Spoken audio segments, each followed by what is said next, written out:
For today's video, susubukan naman natin yung 1,000 challenge. Titingnan natin kung ano mabibili natin sa 1,000 pesos. Ay pagkakamahal pa naman ng mga bilihin na ngayon. At para magawa na nga yung challenge, maaga kaming gumising ngayon para maabutan namin yung bagsakan ng gulay. Para makamura-mura. Kaya tara, simulan na natin. Inuna ko nga munang puntahan dito sa sibuyas at saka bawang. Ang per kilo nga ng sibuyas is 130.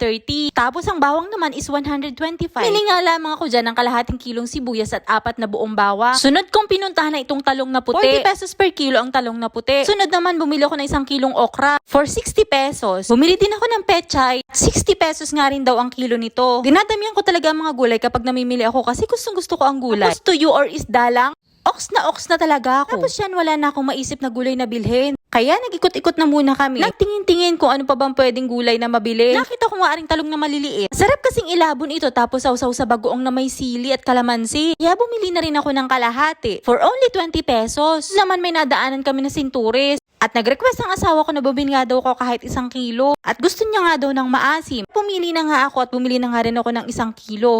For 70 pesos. At dyan sa katabi na yan, bumili nga rin ako ng sitaw. 20 pesos isang tali na. Isang buong kalabasa.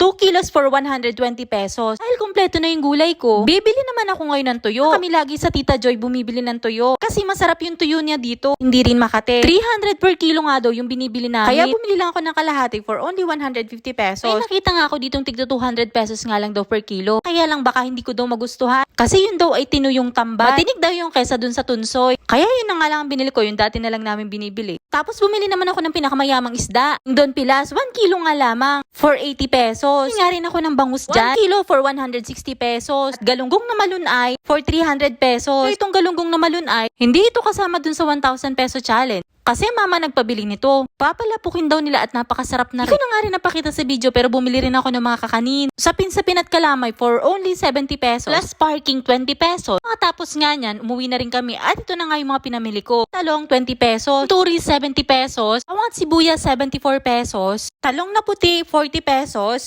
Isang taling sitaw 20 pesos. Tapos 1 kilong okra 60 pesos. Isang buong kalabasa, titimbang ng 2 kg, only 120 pesos. Pilas, 80 pesos. Bangus, 160. Tuyo for only 150 pesos. Pechay, 60 pesos. And lastly, ito pong ating kakanin. Sapin-sapin at kalamay for 70 pesos. At idagdag na nga rin natin yung 20 pesos natin sa parking. At ang total po ng ating nagastos ay 944 pesos. Pa nga tayong sukling 56 pesos sa 1,000 peso natin. Disclaimer lang po ha, yung mga pinamili ko na kasama sa challenge, yung usual talaga na gusto kong kainin dito sa amin. Hindi na nga rin ako bumili ng manok o babo kasi kapag bumili ako, kulang na kulang talaga ang 1,000 peso. At the same time, meron naman po kasi dito sa aming talipapa. Mas mura ang karne ng baboy at saka manok. Kaya kung gusto ay madali pong makakabili. Yun lang for today's video. Salamat sa panonood. God bless sa ating lahat.